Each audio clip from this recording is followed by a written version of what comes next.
କିଛି ଜିତିଲା ପରେ ଯଦି ମନ ଖୁସି ନାହିଁ ତ ବୁଝି ନେବ କିଛି ଏମିତି ହାରିଯାଇଛ ଯାହା ଜିତିବା ଠାରୁ ବି ଅଧିକ ଜରୁରୀ ଥିଲା। ଜୀବନରେ ତ ସଂଘର୍ଷ ଲାଗି ରହିଥାଏ, କେବେ ନିଜ ସହିତ, କେବେ ସମୟ ସହିତ, କେବେ ସମ୍ପର୍କ ସହିତ, କେବେ ଭାଗ୍ୟ ସହିତ, ଆଉ ବେଳେବେଳେ ଏଣ୍ଡୁଅ ପରି ରଙ୍ଗ ବଦଳାଇବା ସ୍ୱାର୍ଥପର ମଣିଷ ସହିତ। ଜୀବନ ପାଇବା ଭାଗ୍ୟର ବିଷୟ, ମରିବା ସମୟର ବିଷୟ, କିନ୍ତୁ ମୃତ୍ୟୁ ପରେ ମଧ୍ୟ ଲୋକଙ୍କ ହୃଦୟରେ ଜୀବନ୍ତ ରହିବା କର୍ମର ବିଷୟ।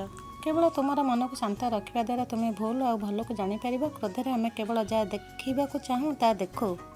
ପ୍ରକୃତ ପ୍ରେମ ଥିଲେ ବିନା କଥା ହେଇକି କେହି ରହିପାରିବନି। ଯଦି ରହୁଛି ତାହେଲେ ତୁମର ଅଭାବଟା ଆଉ କିଏ ପୂରା କରୁଥାଇପାରେ। କାହାକୁ ଯଦି ସତରେ ଭଲ ପାଉଛ ତାହେଲେ ହଜାର ବ୍ୟସ୍ତତା ଭିତରେ ବି ତାକୁ ଟିକେ ସମୟ ଦିଅ। ହୁଏତ ତୁମର ଟିକେ ସମୟ ପାଇଁ ସେ କେବେଠୁ ଚାହିଁ ବସିଥିବ। ନିଜ ଶରୀରରେ ଥିବା ବଳ ଏବଂ ପାଖରେ ଥିବା ଧନକୁ ନେଇ କେବେ ବି ଗର୍ବ କରନି, କାରଣ ଶରୀରରେ ରୋଗ ଆଉ ଭାଗ୍ୟରେ ଖରାପ ଯୋଗ ଆସିବାକୁ ସମୟ ଲାଗିନଥାଏ।